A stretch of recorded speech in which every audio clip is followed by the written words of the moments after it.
Supercrack Estrella presenta el rostro de Jesucristo en una foto de viajero del tiempo. En la red circula una foto en blanco y negro que se ha identificado como siendo de José de Arimatea y Jesús hablando animadamente, caminando en un campo al parecer, no está claro de trigales, seguidos más atrás de quien ha sido identificado como el apóstol Juan y alcanza a insinuarse otro grupo que sigue a estos protagonistas principales de la escena. Esta es la foto, y ella trasluce autenticidad confirmada por muchos expertos. Pero es claro que no existían cámaras fotográficas en esos días. Entonces solo puede ser un caso de viajero del tiempo, atrás de quien ha sido identificado como el apóstol Juan y alcanza a insinuarse otro grupo que sigue a estos, uno de ellos lleva un bastón. Se trata del viajero del tiempo llamado Jason, de Caballo de Troya, tiene su bastón multiusos con el que puede grabar, pero está claro que él no puede realizar esta fotografía, pues aparece en la foto. La fotografía la ejecuta otro viajero del tiempo llamado Paul Mounet. Tenemos, por lo tanto, dos viajeros del tiempo. Para entenderlo todo mejor tenemos que viajar al año 1889, ese año Nikola Tesla procede un experimento de viaje en el tiempo en la Provenza francesa, el experimento se realiza por la noche en un mes de junio. Para dejar una huella de este experimento se contrata a un desconocido pintor llamado Van Gogh, el hermano de Van Gogh está dentro de las élites Illuminati, él da el nombre de su hermano para ser el artista que plasme este viaje en el tiempo. Paul Mounet entra en la máquina y conectan varios generadores y otras fuentes de energía desconocidas. Una gran luz ilumina la máquina, y en el cielo se abren portales. Paul Mounet viaja a la época de Jesús Cristo, se desconoce qué aventuras tuvo que vivir hasta llegar a ese campo de trigales donde aparece Jesús con sus apóstoles, pero esta es la única foto que hay de Jesús. Cuando los hombres de negro descubren que se ha procedido la fotografía, se lanzan a la casa de Paul Mounet.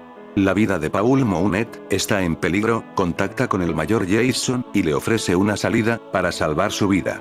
Le ofrece su puesto en la nave cuna y poder viajar a su tiempo de vuelta, pero tendrá que permanecer oculto, pues los hombres de negro están dispuestos a darle casa. En 1890 Paul Mounet contacta con la viajera del tiempo Sigrun, conocida muchos años después como la mujer de Isdal. Paul Mounet le dice a la viajera del tiempo que contacte en Noruega con un joven matemático de 19 años llamado Karl Stormer. La razón por la que Paul Mounet quiere contactar con él, es porque el día que se realizó el viaje en el tiempo en 1889, Karl Stormer fue el que le prestó su cámara fotográfica espía para fotografiar a Jesús en el pasado. Él le explicó la manera en la que tenía que esconder la cámara de fotos en su ropa, el donde debía poner el botón del disparador de la cámara de fotos, él sabría cómo ponerse en contacto con Nikola Tesla. Sigrun viene de otra época, es alemana y participó en los experimentos de máquina del tiempo nazi, ella se presta a esta manera. Le dará también otro mensaje muy importante a Karl Stormer, le explicará cómo encontrar un satélite llamado el Caballero Negro fundamental para que los viajeros del tiempo puedan hablar con teléfonos móviles en el pasado.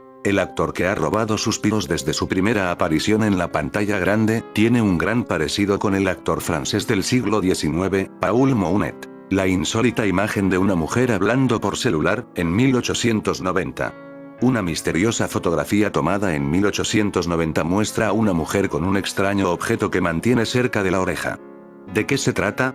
Hay decenas de insólitas teorías que rondan en internet, y una de las preferidas de los usuarios es la posibilidad de viajar en el tiempo.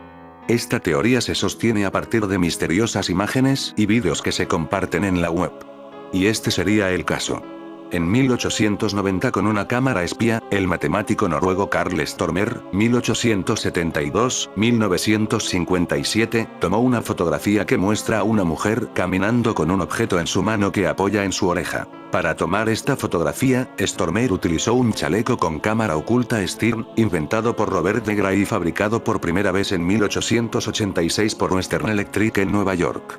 Según se supo, a él le gustaba retratar a la gente en su estado natural y sin que lo percibieran. Entonces, se trata de una viajera en el tiempo hablando con su celular sobre la fotografía. Pero hay una vuelta de tuerca que hace de este caso un desconcertante juego de espejos, ya que la foto en cuestión es extraordinariamente parecida a un cuadro del pintor alemán Johannes Raphael Welle, 1848-1936, pintado en el año 1900.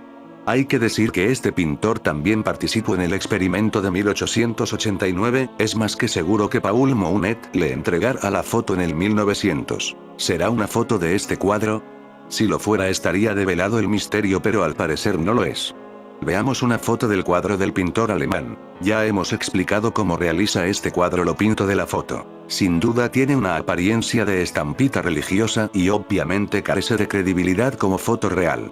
La foto que analizamos posee el blanqueo producido por el sol que baña las imágenes como se supone que sucedería en una foto de exteriores, lo que no existe en la foto del cuadro de Johannes Raphael Welle, pero además la expresión general de las figuras en la foto del cuadro carecen de la impronta de una foto real. Puede verse además que la inclinación de la cabeza, tanto del apóstol Juan como de Jesús, difieren si comparamos las dos fotos. Veamos. Las diferencias entonces entre la foto del cuadro de Johannes Raphael Welle y la foto que venimos analizando son insalvables, incluso suponiendo los recursos y artimañas del Photoshop.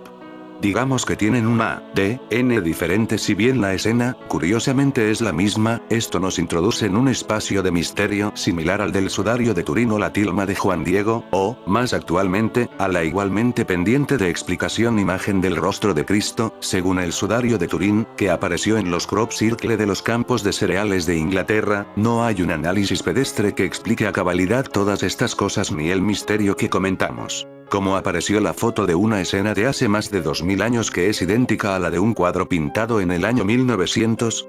Y no pretendemos aquí resolver este doble misterio que pertenece al ámbito de la fe. Pero, ya que se hizo pública una escena inesperada del ministerio carnal del Hijo de Dios, podemos ahondar en el significado de la misma.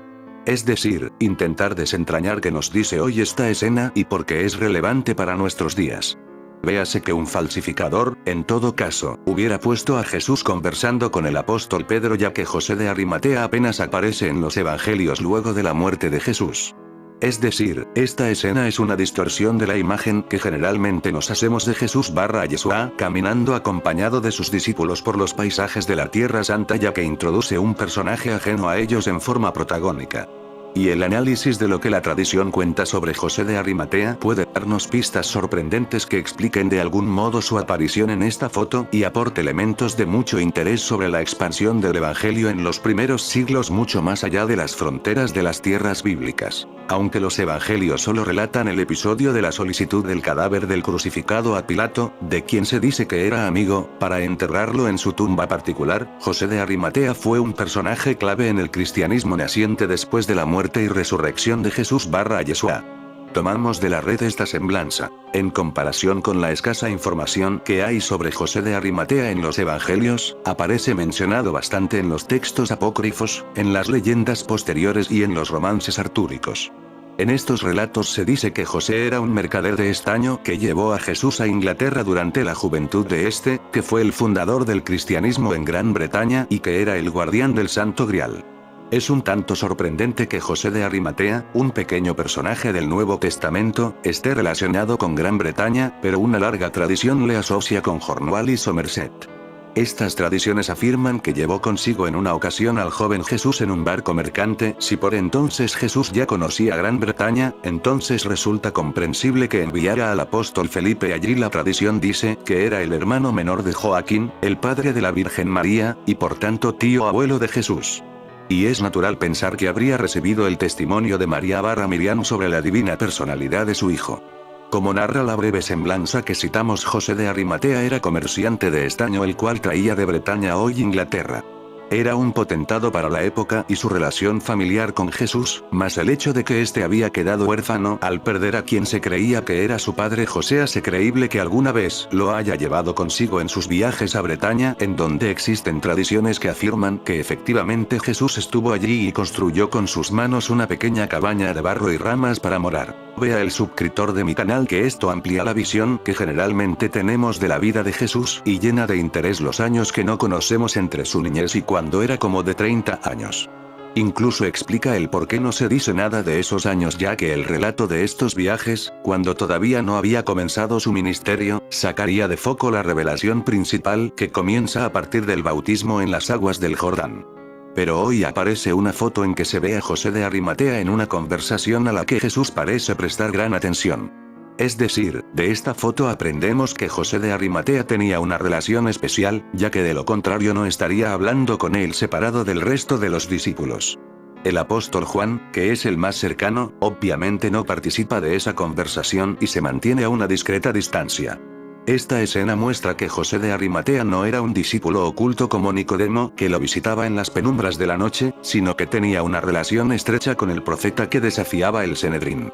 En esta escena lo vemos caminando con Jesús / Yeshua a pleno sol. Recordemos que Jesús / Yeshua afirmó que tenía otro redil que debía de sumar al que estaba ante sus ojos en la tierra prometida, es decir, que sus ovejas no eran solo el pueblo judío.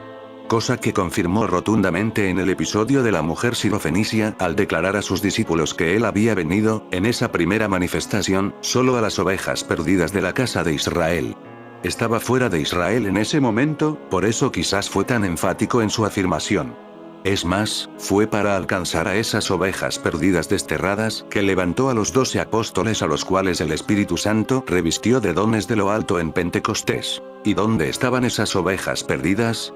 Pues comenzaban a cubrir por entonces toda la tierra, mezclándose con todas las naciones según la marca profética pronunciada por Oseas y Amos de parte de Yahweh. Y una parte de esa descendencia de Israel desterrada y mezclada, que vendría a tener con el tiempo un rol preponderante en la divulgación del Evangelio al mundo, se asentaría en diversas oleadas migratorias en Bretaña e Inglaterra, a donde más tarde llegó el mismísimo apóstol Pablo y otros apóstoles, por ejemplo Felipe, con la buena noticia del reino, que era en realidad un rescate ofrecido a un pueblo disperso. De hecho, quien recibe en su corazón a Jesús / Yeshua entrega su vida a un rey y señor de un pueblo y una tierra concreta, Israel y Sión. Por eso el anuncio del Evangelio afirma que un remanente volverá a Sión, como un sinónimo de que será salvo. Isa 10:22, Rom 9:27. Y José de Arimatea fue un instrumento de esa extensión del Evangelio a las ovejas perdidas de la casa de Israel, alusión naturalmente a la descendencia del Israel llevada al exilio por el emperador asirio Sargón II en el 722 AC. Y lo fue de dos maneras: llevando a su divino sobrino nieto hacia ellas antes del inicio de su ministerio, y luego de su muerte y gloriosa resurrección fundando el cristianismo en Bretaña, construyendo el primer edificio especialmente destinado al culto cristiano en tierras lejanas, y portando consigo el Santo Grial que fue el leitmotiv excluyente de las leyendas artúricas, y así son denominadas ya que no hay registros históricos precisos, que constituyeron el rico humus de la primera cristiandad en tierras europeas. José de Arimatea nos aporta entonces la dimensión horizontal del Evangelio, su sorprendente extensión hacia los extremos de la tierra, una pieza importante del misterio de la conversión al cristianismo de los pueblos fundacionales de la hoy Europa, que llevarían luego al mundo entero la fe naciente cumpliendo la gran comisión. Y si José de Arimatea nos da la dimensión horizontal del Evangelio, la extensión, el tercer personaje de la foto, nos aporta la dimensión vertical que todos conocemos, aquella que nos liga estrechamente con el Padre Celestial. Nadie como el apóstol Juan, que aparece muy joven en la foto como en realidad lo era en ese entonces, nos hace penetrar con más audacia en el cielo y sus misterios con su revelación escrita. Entonces, mientras miraba, vi una puerta abierta en el cielo. La voz dijo: sube aquí. Y al instante, yo estaba en el espíritu y vi un trono en el cielo y a alguien sentado en él. Apocalipsis 4:1-2. Y también este apóstol amado nos habla en sus cartas con divino candor del amor del Padre unido al Hijo que está a nuestra disposición. No hay duda de que esta dimensión vertical presidió los siglos de la gracia que están a punto de terminar. Era excluyente en el mensaje de los apóstoles: viene el reino prometido y se va a hacer evidente el designio secreto que leemos en Efesios 3:4-6. Dios no se lo reveló a las generaciones anteriores, pero ahora, por medio de su Espíritu, lo ha revelado a sus santos apóstoles y profetas. El plan de Dios consiste en lo siguiente: tanto los judíos como los gentiles que creen la buena noticia gozan por igual de las riquezas heredadas por los hijos de Dios. Ambos pueblos forman parte del mismo cuerpo y ambos disfrutan de la promesa de las bendiciones porque pertenecen a Cristo Jesús. Por la gracia y el gran poder de Dios, se me ha dado el privilegio de servirlo anunciando esta buena noticia. Esta foto entonces nos trae un signo que debemos captar. Nos revela el protagonismo de José de Arimatea en la vida de Jesús / Yeshua, su contribución a la extensión territorial del Evangelio en momentos en que la dimensión vertical representada por el apóstol Juan, ya casi ha rescatado a la plenitud de los gentiles y está a punto de consumarse. En Romanos 11:25 y siguientes se nos dice que cuando la plenitud de los gentiles, esto es, el remanente salvo de la casa de Israel / tiendas de Jacob / Efraín, se haya completado y entrado en el pacto, el nuevo pacto, entonces todo Israel, esto es, Judíos y gentiles que fueron levantados para exaltar su nombre, serán salvos, que quiere decir, estarán prontos para retornar a una Sión gloriosa luego de las bodas celestiales del Cordero. Será la plena manifestación del Israel de Dios / Jezreel, el reino de los cielos, luego de que todo lo que pueda ser movido haya desaparecido para que permanezca lo inmutable. Heb 2, 26, 28. Es Paul Mounet, un actor francés que murió en 1922. Su cuerpo nunca fue encontrado. Como ven, el protagonista de Matrix parece no haber envejecido ni un poquito en más de una década, además de no cambiar el look. Si bien algunos creen que esto se debe a que el muchacho no hace ni una mueca cuando actúa, pero lo cierto es que hay indicios de que aquí pasa algo raro. No parece haber botox u otras operaciones estéticas. Pero lo que es más llamativo aún. Miren ahora un autorretrato del pintor francés Paul Mounet. Mounet aparentemente habría muerto en 1922, pero su cuerpo nunca apareció y su verdadero desenlace es un misterio. Ahora miren estas tres fotos. La misma máquina del tiempo del tío de las gafas de sol que sale en esta foto. Paul Mounet era médico, y luego se convirtió en un actor. El surgimiento de la ciencia médica podría haber sido un problema para un inmortal, pero al convertirse en un magnate de la medicina, podría haber logrado la protección de cualquier tipo de preguntas sobre su apariencia eterna. Paul Mounet nunca olvidaría ese día, el que se encontró a Jesús en un campo de trigo. Había estudiado un poco de arameo, y eso fue fundamental para poder preguntar dónde podía encontrar al extraño hombre que hacía milagros. Los hombres de la época le hablaron de un campo de trigo donde él y sus hombres pasaban todos los días. Paul Mounet se posó en el campo y esperó su momento. A lo lejos se podía ver una hilera de gente en fila. Delante de todos ellos estaba Jesús. Paul Mounet sintió que se desmayaba de la emoción. Pero entre todos aquellos apóstoles destaca uno, era rubio, era el único que tenía un bastón. Paul Mounet lo observó con detalle. Ese hombre parecía distinto a los demás. Aquello llamó la atención Paul Mounet, que intentó acercarse al hombre del bastón y entablar una conversación.